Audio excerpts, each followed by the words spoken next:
apa, Cak? Aku lagi dagang cakwe. Ih, serius lagi apa sih? Udah tahu aku lagi baca buku komik. Oh, emang kamu nggak belajar? Besok kan ulangan biologi. Pengennya sih gitu, tapi pusing nggak ngerti sama materinya. Oh, ya udah gini aja, kita nonton video tentang sistem ekspresi, Cak. Oh ya udah deh, ayo, yuk.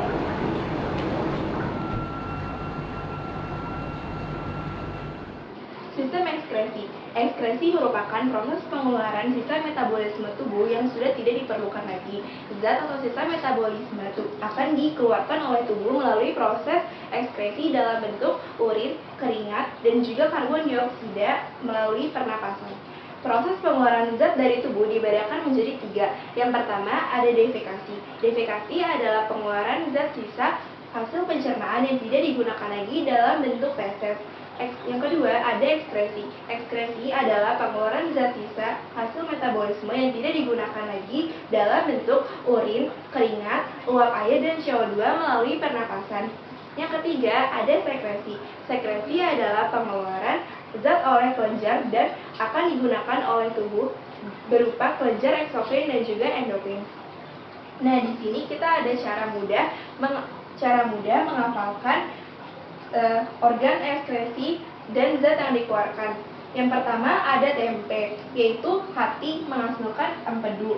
Yang kedua ada padi, paru-paru menghasilkan CO2 atau karbon dioksida. Yang ketiga ada kuat, yaitu kulit menghasilkan keringat. Yang terakhir ada ginju, ginjal menghasilkan urin, atau bisa disebut juga tempe, padi, kuat, ginju.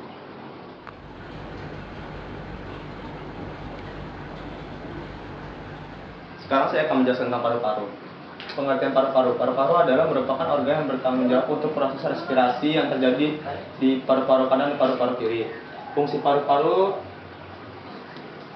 utama paru-paru yaitu untuk mempertukarkan gas antara darah dan atmosfer. Pertukaran gas tersebut bertujuan untuk menyediakan oksigen bagi jaringan dan mengeluarkan karbon dioksida. Untuk melaksanakan fungsi tersebut ada 4 mekanisme dasar, yaitu ventilasi, difusi, dan transport. Ventilasi adalah proses masuk dan keluarnya udara atau oksigen antara alveoli dan atmosfer. 2. Difusi. Difusi proses perpindahan antara oksigen dari alveoli ke dalam pembuluh darah dan berikut sebaliknya untuk karbon dioksida. Yang ketiga, transport. Transport adalah proses perpindahan gas dari paru-paru ke jaringan dan jaringan ke paru-paru dengan bantuan aliran darah. Di sini saya akan menjelaskan tentang organ hati.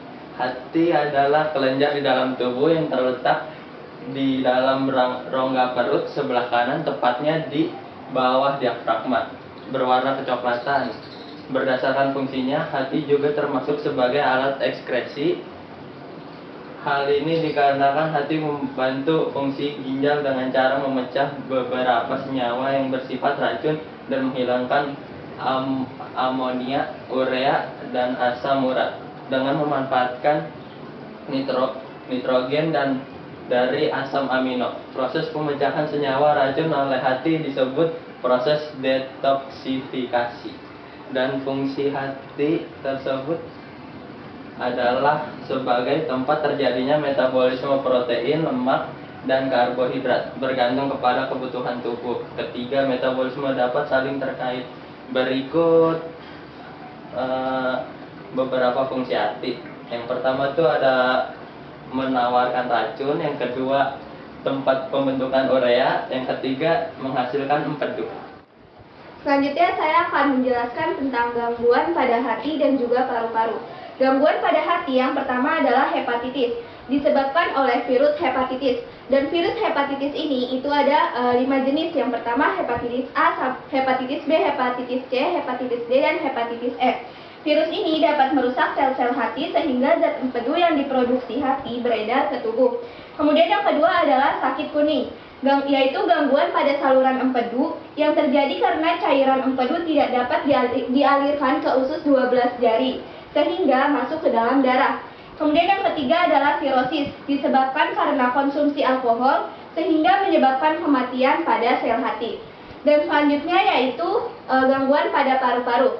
Gangguan pada paru-paru yang pertama adalah asma. Terjadi ketika bronkus mengalami radang. Bronkus penderita asma biasanya lebih sensitif. Kemudian yang kedua adalah pneumonia. Pneumonia yaitu sekumpulan kantong-kantong udara yang kecil di ujung saluran pernapasan dalam paru-paru akan bengkak dan juga penuh cairan. Dan yang terakhir adalah kanker paru-paru disebabkan oleh merokok, yaitu 87% disebabkan oleh merokok.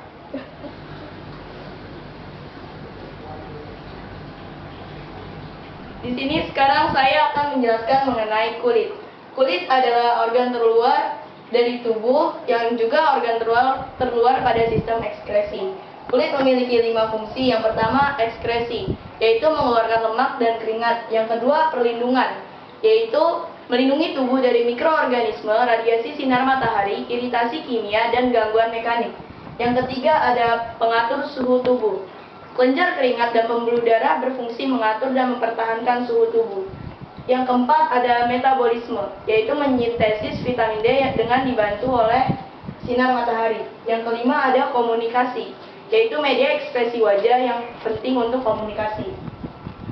Nah, di sini ada bagian-bagian dari kulit. Yang pertama ini ada rambut. Nah, di sini ada folikel rambut. Di sini ada kelenjar minyak. Di sini ada pembuluh darah. Di sini ada lemak dan ada syaraf-syaraf. Nah, kulit juga terbagi menjadi 3 lapisan. Yang pertama itu epidermis.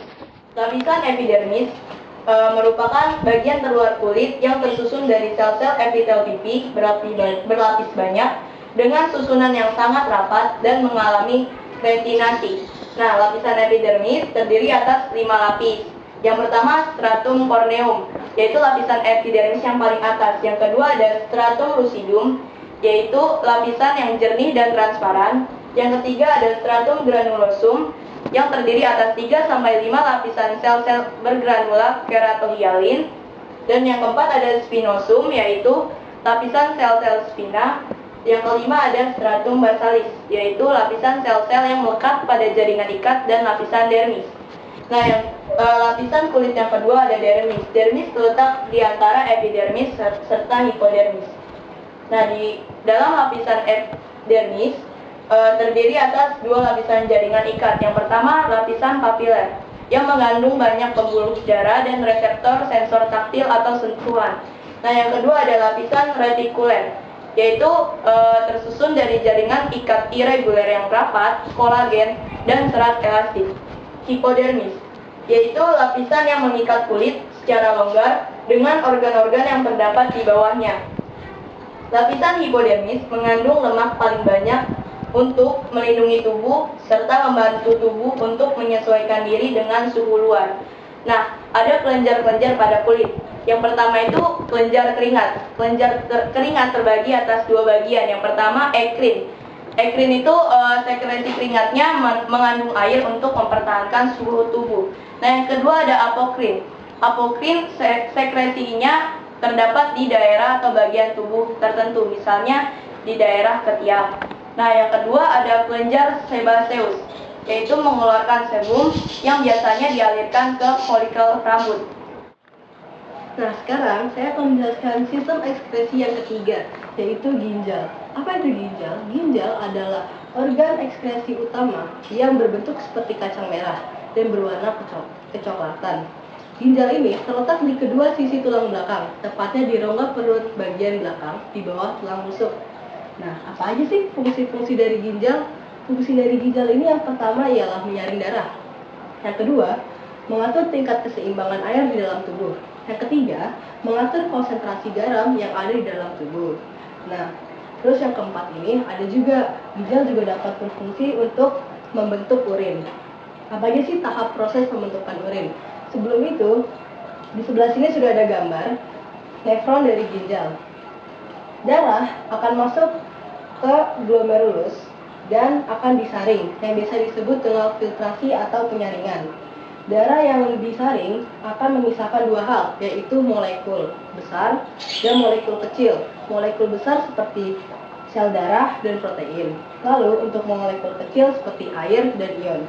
Hasil dari filtrasi tersebut adalah urin primer.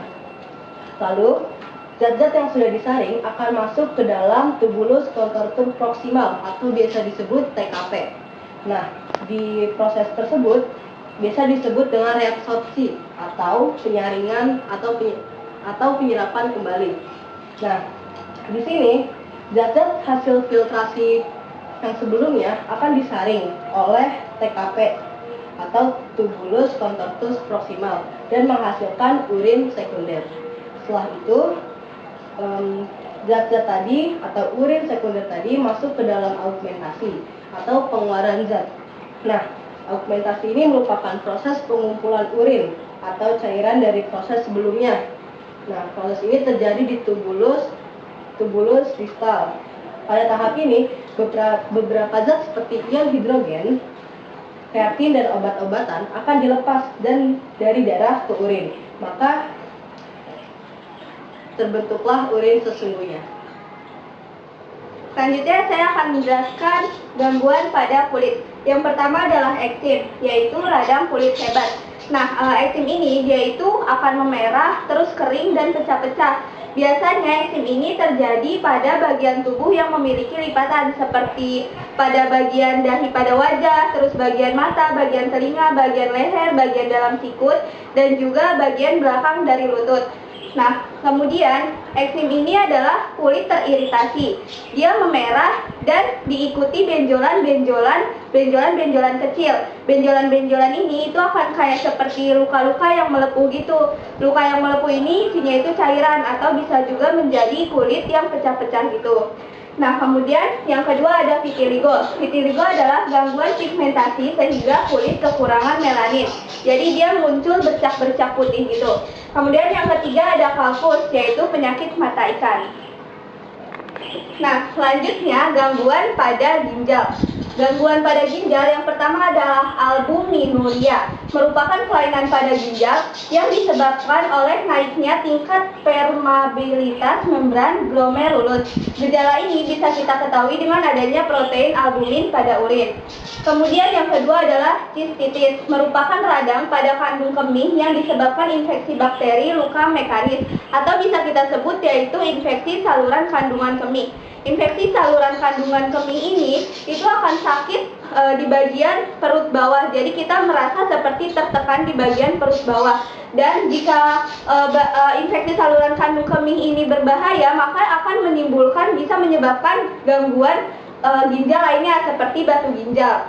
Nah, yang ketiga batu ginjal. Ini disebabkan oleh zat-zat dan mineral tertentu di dalam darah yang akhirnya membatu di dalam ginjal.